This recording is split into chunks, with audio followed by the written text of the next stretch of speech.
Friends, તમારે 1 વાડકી આ premix લેવાનું છે, એની સાથે એ જ માપની 2 વાડકી તમારે પાણી લેવાનું છે. એ પાણીને તાંસળામાં મૂકી અને એને ઉકાળવાનું છે. એકવાર પાણી ઉકળવાની શરૂઆત થઈ જાય ને એટલે ધીરે ધીરે ધીરે તમારે આ પ્રીમિક્સ અંદર ઉમેરતા જવાનું ને હલાવતા જવાનું. જો એક સામટું નાખશો તો બધા ગઠ્ઠા પડે, એટલે ધીરે ધીરે હલાવતા જવાનું. 2 મિનિટમાં એકદમ થીક થઈ જશે.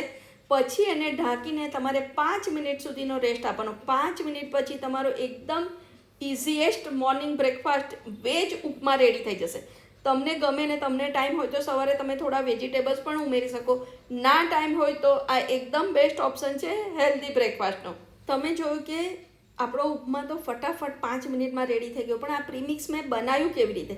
તો ચલો હું તમને પ્રીમિક્સની પણ રેસીપી કહી દઉં. તો તમારે જેટલા રવાનું પ્રીમિક્સ બનાવવું હોય, મતલબ 500 કિલો, એને તમારે તાંસળામાં ડ્રાય રોસ્ટ કરી નાખવાનો સ્લો ફ્લેમ પર 5 થી 7 મિનિટ પછી. અને પછી એ શેકાઈ જાય એટલે એને બીજા વાસણમાં કાઢી લેવાનો. હવે સેમ એ જ તાંસળામાં તમારે લગભગ 3 ટેબલસ્પૂન જેટલું તેલ અને 2 ટેબલસ્પૂન જેટલું ઘી ઉમેરી અને એની અંદર લીલા મરચાં, મીઠો લીમડો, લીલા ધાણા, રાઈ, હિંગ, અડદની દાળ અને દાળિયા, આપણે ચણાની દાળની જગ્યાએ દાળિયા લેવાની છે, એ બધું તમારે અંદર સાંતળી લેવાનું. રાઈ, હિંગ, લીલા મરચાં અને લીમડો થોડાક વધારે લેવાના. એ ટેસ્ટ બહુ સરસ એન્હાન્સ કરશે. અને લીમડો અને લીલા મરચાં અંદર તળાઈ જવા જોઈએ. એ તળાઈ જશે ને તો ટેસ્ટ તો સરસ આવશે, પણ તમારા આ પ્રીમિક્સની સેલ્ફ લાઈફ વધી જશે.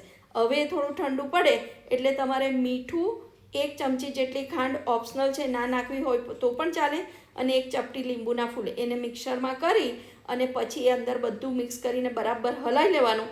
અને પછી તમારે એરટાઇટ કન્ટેનરમાં ભરી રાખવાનું. જો તમે બહાર રાખશો તો 1 થી 1.5 મહિનો સારું રહેશે.